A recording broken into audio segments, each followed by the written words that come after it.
Hey, we have Joe here with Goats Gaming, and what did you just do? I got sixth place at the Winnipeg Regional. Cool. What were you playing? I was playing MetalFoes. I thought it was definitely the best deck to play. It takes a lot of skill and resource management, kind of like Burning Abyss in a sense, but you can play through a lot, and there's many options of how to actually play it. So, anyways, this is the deck list. I played one Rescue Rabbit. It's at 1. This card is really good at baiting out strikes. It's a +1 if it goes off. Get you your pendulum monsters. Everything in your deck's normal. I played 2 Maxis. Maxi is probably the best card in the game right now, really. Just as a trap card. Stops your opponent's plays going second. If you go first and set up a good board, this literally just says, beat me now or I'm going to plus and win the game next turn. After I played the Klee engine, this engine is amazing. You basically have 4 Klee 4 scouts with 3 summoners art, and I'll show those later. But this, at the most basic, activating scout is a +1 for a pendulum monster. But then in certain times you can go into infinity, and infinity is just a really good monster to have, especially if you have a Kieran or an Alcahest play. Like, it's amazing because they can't deal with both most decks usually. Next, I play 3 Eccentrics. Eccentric is just a really good utility card. Gets rid of a lot of problem cards like Darklaw, Toad. It's really good at baiting Toad because if you it's tribute as cost, so it goes to the extra deck. If they use Toad effect, they don't get it. So it's really good versus Toad. It also is good for plussing off combination when you go first. It's just a combo piece. You put in scale, you hit combo, you get the scale you need. Really amazing card.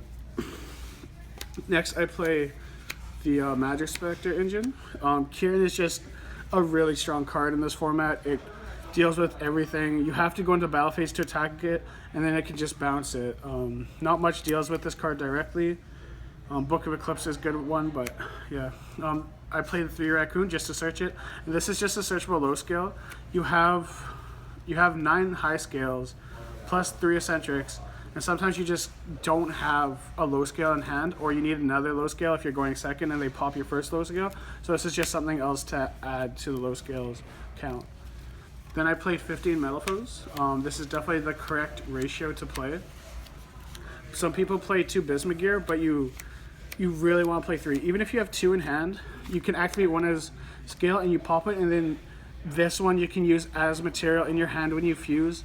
To put it to the graveyard, and then use the Bismugear from hand to bounce something with Mithrilium. You always want to see this at least once. If you go first, you want to see this. It's just another plus at end phase that adds to your hand and card advantage overall. And that's all the monsters. It's a heavy monster lineup, but you're playing Pendulum, so makes sense. Next, I played 2 Paw Desire. You never want to see 2 in your opening hand, or else it's really bad. And you always have to activate this after you get MetalFoes Fusion out of your deck, because MetalFoes Fusion is your best card. It lets you plus the most, it lets you go into your plays. Yeah, and it's a +1. +1s in this game, this are just amazing. Painful Decision is really good. Again, you play 2 because you don't want to see 2 in your opening hand. 1 is fine. It bricks, it helps brick if you see 2.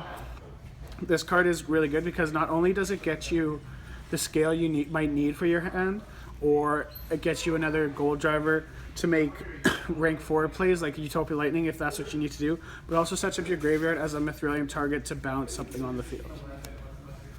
You play 3 Summoner's Art.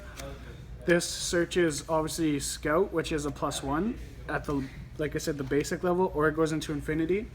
But it also is just, if needed, an extra 3 Volflames, which is just, you want to max out on as many MetalFoes as possible, pendulums as possible. Next, I played a 1 MST. I used to play more, but I wanted to cut this deck down to 40 because going second, or games 2 and 3, you want to see your side deck cards to win. So 40 is the best number to see your side deck cards. So this used to be a 2, but I cut this down. 1 is good, it's there. Next, I played 2 Combination for the MetalFoes. I thought this was correct at the time because a lot of the times when you go first or even second, you pop one, with eccentric or MST to get a scale you need. And then when you fuse, you will end up with one combo and one MetalFoes fusion in your graveyard. And you want to plus off fusion, but then you want to set this so you can make scales next turn and plus with like an Orichalc, Mithrilium, and another MetalFoes play. But it came to a point where I was like, I don't want to make that decision because sometimes it will cost me a game. Why not have two in my deck? So if I do pop one, I can plus off MetalFoes fusion and then set another one with my other scales, just so I have gained as much advantage as possible. I played one MetalFoes fusion because you only ever need one. Best card in your deck. And then one full. This card's amazing. The plays you can do with this are absolutely insane. You can OTK with this from just having a Mithrilium and a Wolflame, and if they don't set up properly, you go Mithrilium attack, Wolflame attack, then you activate this, and then you make another Mithrilium effect, special summon Wolflame, both attack again. You can bounce this back to your own hand to OTK. You can dodge a bunch of stuff with this. You can make massive boards with, if you have combo set and you have Mithrilium and Wolflame or any MetalFoes card on end phase, if that's still there, you can activate full and combo, and then your ending board will be, you use these two materials, your ending board will be Orichalc, Mithrilium, and Wolflame, and that just sets you up so well for next turn. Okay, for extra deck. So extra deck, we played obviously 15. Played 2 Orichalc. The reason for 2 is sometimes you go through 2. It's really good. Say on end phase you go the Orichalc play and then you go Mithrilium and whatever. Then you can get MetalFoes fusion, activate it, use this and Mithrilium to pop, and you make Orichalc, and then Orichalc with combo will get Mithrilium again. Mithrilium will special summon, and then this will pop a card, and then you still have the same board. It's really good. It comes up a lot in the mirror matchup, 2 of them. Definitely recommend playing 2. Next I played 2 full MetalFoes Alcahest. This card's just busted versus ABCs. They can't deal with this card with the ruling that if you go Chainlink 1 target Buster and then they go Chainlink 2 banish Alcahest, that their Buster still goes to the graveyard if it's on their turn. It's just absolutely insane. So that's why I play 2, just in case I can't recycle them and just for ABCs. Next you play 3 Mithrilium. Best card in the deck. Recycles all your spell and trap, floats. Pretty standard. Yeah, it's just, you need to play 3. 2 is wrong. You have to play 3. Next I play obviously Infinity. For the option, this card's amazing. A lot of the time with this deck though, you won't make Infinity turn 1 sometimes, just because it's better to plus off it with MetalFoes fusion, and then next turn you can go into Infinity, take their monster and do it. But versus Purelios turn 1, this is broken. It's just not very good versus Mermails going, or if you go against Mermails going first or MetalFoes going first, because they can deal with this too easily. Then I play 1 Abyss Dweller. This is just for the Mermail matchup mainly, or sometimes you go into it versus Paleos just to break up chain links and not let Rotonin activate, but this is mainly for Mermails. Then I play 1 Grand Pulse. Rescue Rabbit with this is to get rid of anti-spell. It just helps with back row. Sometimes you just go into it. You don't go into it often, but when you do, it helps. Phantom Knight Breaksword. Again, sometimes you have to like bait out, say, a Crystal Wing with Mithrilium, and then you go into this to kill it. And then you can also pop your own combination off of it, so you're still plussing at the end of the day. Lightning, just to deal with untargetable stuff, attack for games sometimes, battle through trap cards. Lightning is just, it's a necessity. And then I play 1 Totem Bird just because I play the Magic Spectre engine, and sometimes going into it turn 1 is just really good, but you usually don't, just because going into XYZs with Pendulum decks is like you're losing out on resources, and doing it too early can really affect you. So Cool. XYZs are, yeah. Alright, side deck? Side deck, I played 1 Raigeki, just it's good versus tier 2 rogue decks that you might come across in the regionals. It just gets rid of a bunch of stuff, gets rid of Dark Law. Yeah. Then I played 2 side blockers. This card is amazing since pendulums don't really care about their normal summon.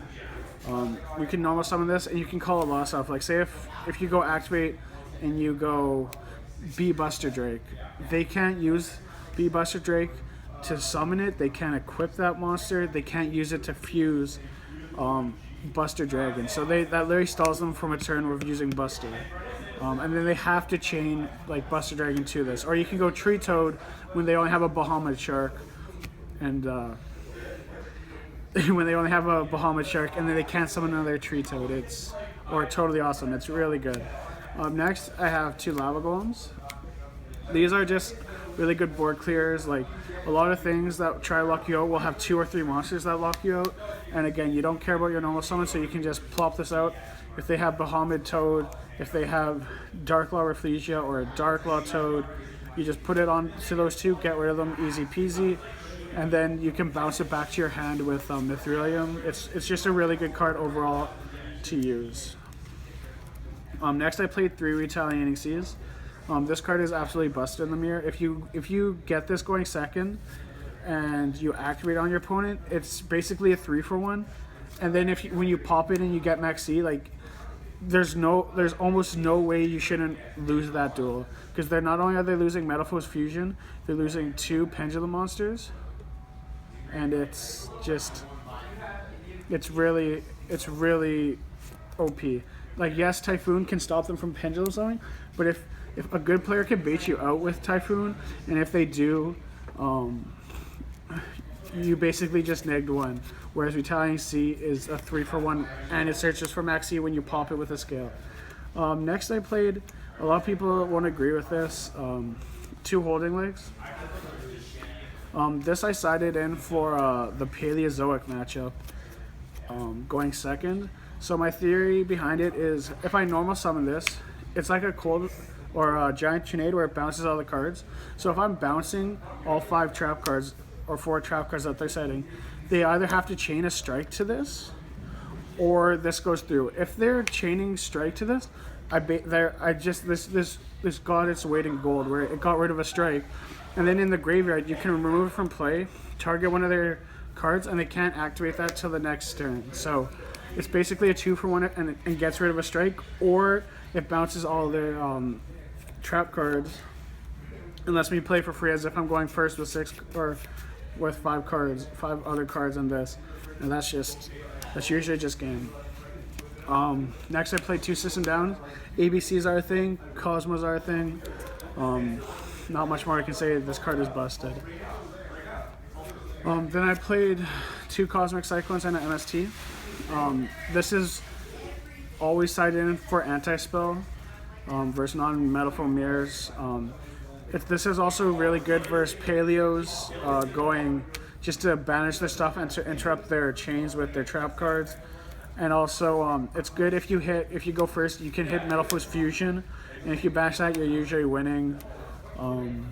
But yeah, these are mainly anti-spell hate, but they help with other things. Cool. So what was your matchups like, and what did you play against? Well, this regionals I played all tier 1. Round 1 was versus an ABC Kaiju deck. I used to play ABCs a ton, so I know how the deck operates, I know its weaknesses, I know the ins and outs, so I 2-0'd that matchup fairly easily. Matchup number 2 was versus Mermails. It was a close match. It was 2-1. Basically, it came down to me deciding between making a big board of Orichalc, Mithrilium, and another one, or going to Alcahest and taking his prince. I went into Alcahest, took his prince, and he didn't have a 1-for-1 or another way to be able to go and OTK me. And if Mermails can't OTK a MetalFoes player, next turn I'm just going to pen 5 and attack for game. After that, I played ABCs again. This player, he had a weird build where he had the original builds where he had two Kaijus, 2 Maxis. It was just early stage builds of ABCs where he doesn't plus enough off of Tsukiyomi where he has to like discard Max C on turn 1 and stuff like that. Anyways, I 2-0'd him. After that, I played Dark Lords. Now this player, he got 3rd or 2nd. I think he got 2nd in the tournament, but I lost him 2-1. But I didn't catch that he was cheating with Magical Springs. He would activate Magical Springs, saying a chain 4, and he'd draw whatever 3 cards or 2 cards, and he did this twice. But I never caught him that he didn't discard because I was just too tired at this point. Like, we had 1 hour sleep, and it was bad. After that, I played Mermails again. I think, was it Mermails? Yeah, it was definitely Mermails. I opened the nuts both games. Kieran is whatever.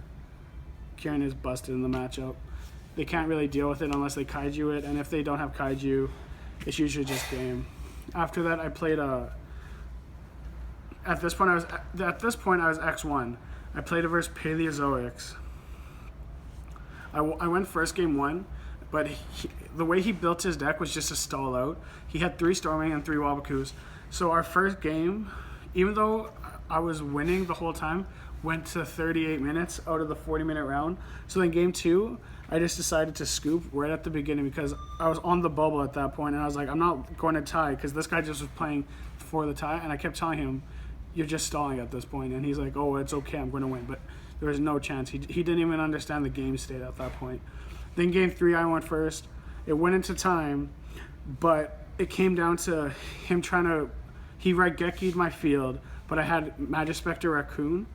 I had to search low scale instead of Kieran this time because I needed low scale to pen summon. And on turn 4, I got him down to 1,200 life points, and I was at 48, but he can only do 3,000, so I won by 600, which was ridiculous because he's playing 3 Storming and 3 Wabaku, so I was expecting him to win in time. Then after that, I played Heroes.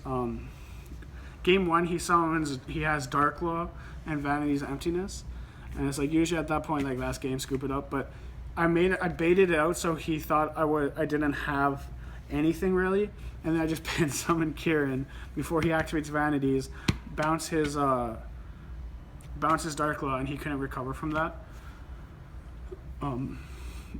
Game 2, he just summoned Dark Law, sat on it. I couldn't play through it that and like 3 set. And then game 4, I bricked where all I could make was Infinity, and that's all my board was. I had a low scale of Cat, a high scale of Bismugear. I opened with 2 combinations and Scout. So my all I had was Infinity, and then he basically he drew the perfect out for it, which was just having Shadow Mist and 2 Mass Change. So I have to negate the first Mass Change because he can go into the 28 one that just attacks over it, but then he activates another Mass Change, attacks over it, then makes Dark Law, and then sets up his traps, and Dark Law is a good card. All right, cool. Thanks for the deck profile.